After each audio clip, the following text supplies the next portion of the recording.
Hello, and welcome back to the Jorch 99.9. That's right, this channel is being resurrected from the dead, if it was ever alive to begin with. I know it's been a while since I've posted anything to this channel, but we're back now, and we're getting right back into the swing of things. I have a lot of things coming down the pipe very soon on this channel. I have a podcast I'm going to be posting that I'm starting with a good buddy of mine. There's going to be more music discussion videos, tier lists, rankings, band discog reviews, and any other sort of things that I feel like pertain to the magical world of music. But today, to ease back into things, we're going to be doing something a little bit more chill. Something you can pop on and listen at leisure. So go ahead and grab a snack, grab a drink, and settle back, because today we're going to be going through my record collection. I figured what better way to ease back into the YouTube business than just to talk about the music that I already have and that I love. Now, as you can see from behind me, I have a pretty decent record collection going. I think I'm getting close to like 300 records at this point, and I've been building this collection for like 8 years now at this point. So it's getting quite sizable, and I feel like doing something like this, going through my collection and just talking a little bit about the records that I have, maybe how I acquired them, if there's any fun backstory to it, could just be a nice, chill, little discussionary topic to cover. Now, everybody likes to organize their records in their own particular way. Record collectors are very OCD type folks, and I'm no exception. I've had my collection situated in a few different ways over the years, alphabetical, by artist, everything what have you. But right now, I got myself a handy dandy little record shelf about 2 years ago, and I decided that I was going to organize them by genre. I know, you can see the sweat dripping down my brow. So I'm going to be kind of pulling in order. Some genres I have a bit more of a collection of than others, but nonetheless, we're starting out today with my psychedelic collection, specifically psych rock. This is not one of my more sizable, but let's go through it. So, what more appropriate way to start with a music lover's collection than with a Beatles record, specifically one of their best and one of my very favorite, Sgt. Pepper's Lonely Hearts Club Band. As you can see here, I have a picture disc pressing of this. I believe this is like a 70s pressing, so it came out a little bit later. But it sounds phenomenal, and it's an essential record if you're into rock, if you're into the Beatles, like, not many people really are. Sgt. Pepper's an absolute essential, and it was one of the first of the Beatles records that I went for. This record is so fun. I think you can praise this for so many reasons, how incredible the songwriting is, how diverse the album sounds track to track, and really establishing the concept album. Even if this album is sort of a loose concept, for the time that it came out, it really was a revolution in that sort of way, and still stands as like one of the earliest examples of what you could call a concept record. But above all else, I just adore this record because it's so much fun to listen to. The Beatles have a lot of bubbly, light, sunshiny day kind of tracks, but I think Sgt. Pepper really captures that energy the most, especially with it being presented like it's this show being put on for a live audience. It really it gives you a unique experience among all concept albums and among even just the Beatles records. It's a fun listen. It's in constant rotation. I adore this record, but it is not my favorite Beatles record. That would be Abbey Road right here. Of course, this is an absolute essential. This is a total classic. Everybody knows this record. Everybody loves this record, or at least you should. But from the iconic cover to some of their biggest hits coming from this album, like Come Together and Here Comes the Sun, there's going to be things that only, part-time radio fans of the Beatles are going to recognize. But once you dive into the record as a whole, it's an extremely rewarding experience. There's just so much to chew on and so much to love with this record. The second half being like an entire medley suite that basically adds up to one like 18-minute long song of these fun little disparate tracks that are just mashed together in such a I don't know, it's like puzzle pieces of all kinds of different colors that are kind of like smashed together and made to fit, even though they all look like they should be parts of a different puzzle. And somehow by the end of it, it still feels like one complete experience. And not to mention all the great tracks that you have on the first side of this album with such huge hits like Come Together, Octopus's Garden, and my personal favorite, at least at most times, my personal favorite Beatles track, I Want You, She's So Heavy, which is like, I don't know, proto-doom metal, whatever you'd want to call the track. It's super heavy. The riff is fantastic. The vocals are wonderful. And the extended ending part with the repeating riff and the backing bass, and I believe horns in there, are so just doomy and foreboding. It really feels like the audio equivalent of like seeing the dark clouds rolling over the horizon, and you know that something fucked up is about to happen. Especially with the interesting use of like white noise in the background. It's an extremely haunting track, especially for something from the Beatles, who are so synonymous with bright, bubbly, more fun sort of tracks. It's incredible that they really tapped in to their heavy side, which they did occasionally, but really tapping into it with I Want You, She's So Heavy, that is really just a landmark in the history of rock and heavy metal in general. But I mean, and especially if you're listening to this album digitally, the way that I Want You transitions into Here Comes the Sun is such a fucking whiplash that I just laugh every time I hear it. It's so wonderful. But yeah, front to back, this is a perfect record. You can call this pick basic for a favorite Beatles record. That's fine. Whatever. I adore this record. All right, next up, Cosmo's Factory by Creedence Clearwater Revival. Now, this kind of tangentially could be called a psychedelic record, but I really didn't have a better place to put it in my collection. I don't have a classic rock section because, I don't know, classic rock I just don't like as a genre. This is such an incredible album. CCR just had such an incredible run of records in the 60s and the early 70s. You can kind of throw a dart and pick your favorite CCR record. Mine goes back and forth between this one and the debut, but they just have so much fantastic material, and if you had to hand somebody a record to get them into the band, this would be a great example, because it has more boundary-pushing tracks from them, like Ramble Tamble, which goes into this fantastic, kind of jammy, progressing, building journey of a solo in the middle of it that snaps back into this really snappy, great riff with the verses and chorus backing it up. You've got absolute classics on here like Looking Out My Back Door, which is just a song that never fails to put a smile on my face.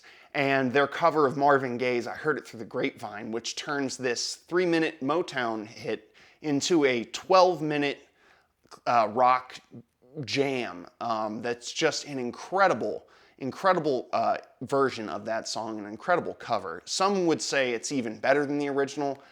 I would probably agree with that because for a white boy, John Fogerty's got some soul in his voice. I ain't saying he's Marvin Gaye, but he certainly pulls it off very well.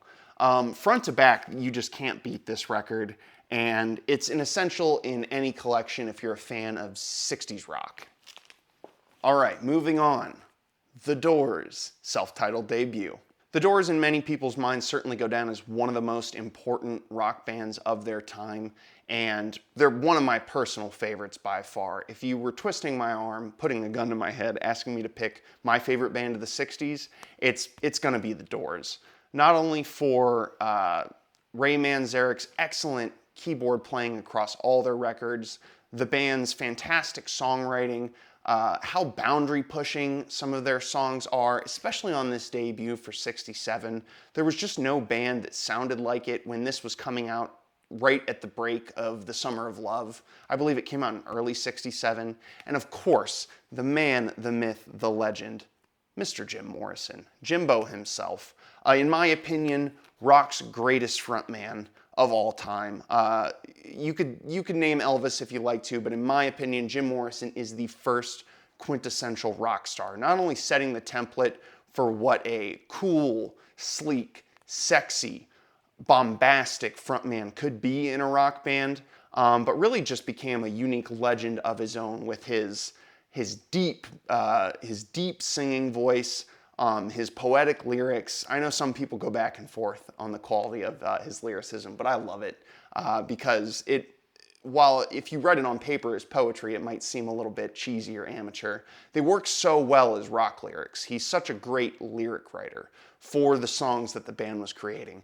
And this album specifically is hard to fucking beat, especially for a debut. Most people would call this the best Doors album, and I would not be offended at all of you saying that. Sometimes it's my favorite as well, because, you know, you have absolute monolithic classics like Break On Through, you've got Light My Fire, but the deep cuts are fantastic as well. Like Crystal Ship is such a beautiful, romantic track. Songs like Soul Kitchen just have this nasty, bluesy kind of bumping rhythm to them that if your head's not bobbing, I don't know what song you're really listening to. And really the crown jewel of this record would have to be the final track here, The End, which is just a experimental rock milestone. I mean, this song is 12 minutes long. It really has no form to it at all. It's very loose.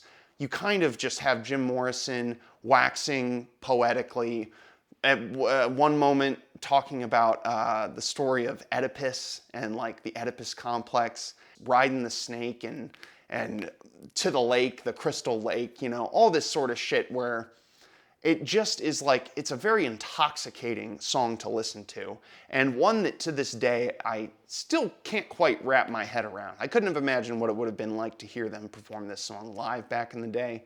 But this record really put the Doors on the map, and it broke them on through for a very good reason, and I love this album very dearly. And next up, LA Woman, baby. Woo!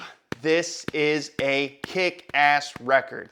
Now, like I said, you can love the debut and call it your favorite, but for my money, LA Woman is just the best. They crank up the bluesiness tenfold on this record. Jim Morrison, he's going from the debut being sort of this baritone crooner, very, very sensual in his delivery, to, by this record, as you can see, we got fat Jim Morrison on this record, okay? He was hitting the bottle hard, but it surely benefited him for this record, because he is fat, bearded, gruff, tough, and rumble on this fucking record. He sounds like some aged, like, smoking 2 packs a day blues singer on this, and he was only like 26 or 27 years old. This was unfortunately the last Doors record with Jim Morrison that we would get, but just such a monolithic achievement. Classics like Love Her Madly and LA Woman still give radio DJs plenty to chew on with this, but once you dig into it and really listen to this record as a whole, it's a very like propulsive record. It's an excellent driving record. Because it just feels like you're in a constant state of forward motion. From the kickoff of the first track, The Changeling, I mean, it's just so driving, so groovy, and so infectious that, like, The Changeling specifically is a song that, like, when I need to get shit out, I will blast this in my car and, like, burn my vocal cords from scream singing along to this track. With a song like that, you can really see where singers like Iggy Pop really took a lot of his energy and his style from. And to that, this is not only a great driving record, but very specifically, it is an excellent desert driving record. If you're ever in the scenario of driving in the desert, put this record on. It is the perfect, many records have a perfect time and place to listen to them, perfect scenarios that fit the music perfectly well. And if you're in the desert doing 80 on the highway, sun's blaring, wind is hot and dry, you know, it seems like you're driving across this desolate landscape that is somehow still filled with life. LA Woman is the record to listen to, please. And if you don't have that opportunity, if you live in the Midwest of America like I do your best, you know. Corn, you know, kind of looks like sand if you're driving past it fast enough. And one thing that I forgot to mention with this record is the incredible inner sleeve of this yellow and black picture of a woman being crucified on a telephone pole. There was a, I worked at a record store for a bit, and there was a man who came in trading in all his Doors records, and he came across like some sort of like newly found religious fanatic, because he was like, yeah, you know, these records, they're just evil. And I was gonna burn them in my backyard, but I decided I might as well get some money out of them anyways. So he's just talking and talking, and he pulls this out to show, for example, he's like, just look at this. He's like, disgusting. What blasphemy or whatever. And I'm looking at it, and I'm like, I had never seen the inner sleeve before. I'd only listened to this on CD and digital. So seeing this for the first time, I was like, whoa, that's sick. That's fucking sick as fuck.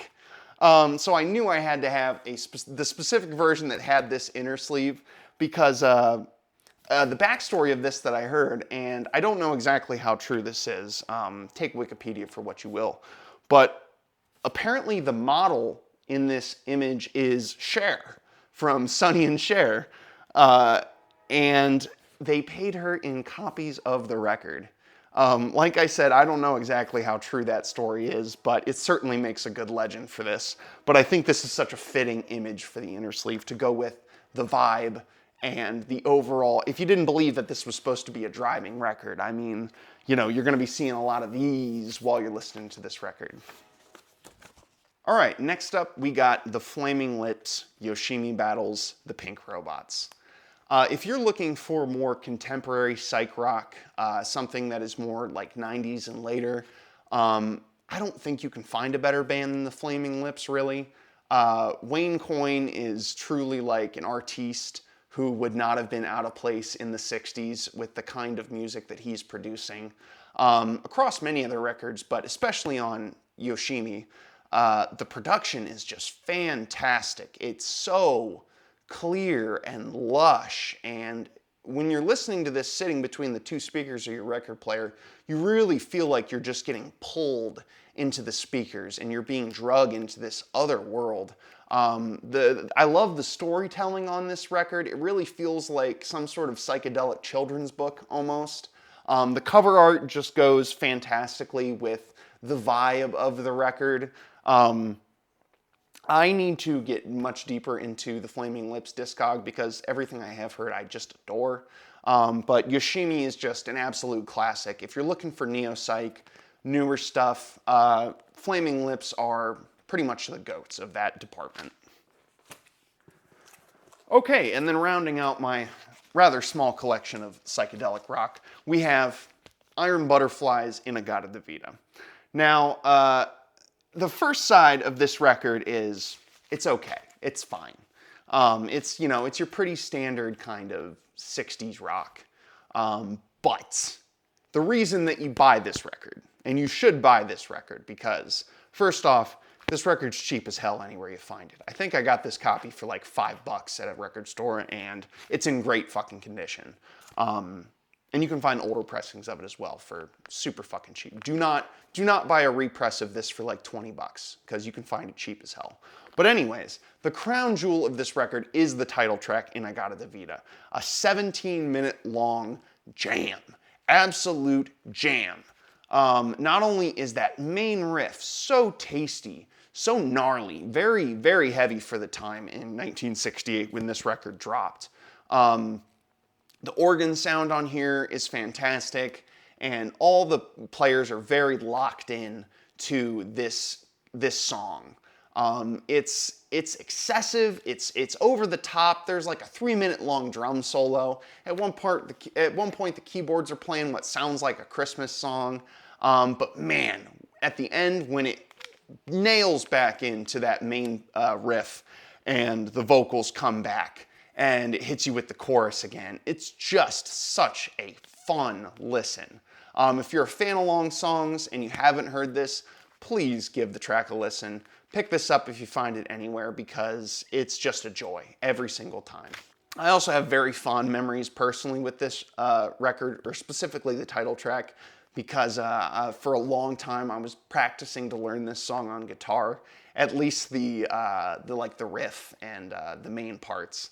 And I was playing it with a buddy of mine, with him playing on bass, and it was just so fun. Just so many smiles had over this song over the years for me. And whenever I'm warming up on guitar, this song is always the go-to riff that I play to like get my fingers a little bit loosened up. That's gonna do it for this section. Like I said, my genre collections vary in size. My psychedelic is one of my smallest, but hope you enjoyed. Hope this was somewhat entertaining. And let me know if you've got any of these records in your collection, if you've been hunting these down for a while. I know I tried for the longest to find LA Woman, and it was fantastic to finally find an old pressing of it that I was looking for. So yeah, share your thoughts, share your feelings about these records in the comments, and I'll catch you next time. Thanks for watching, and thanks for listening on the Jorch 99.9.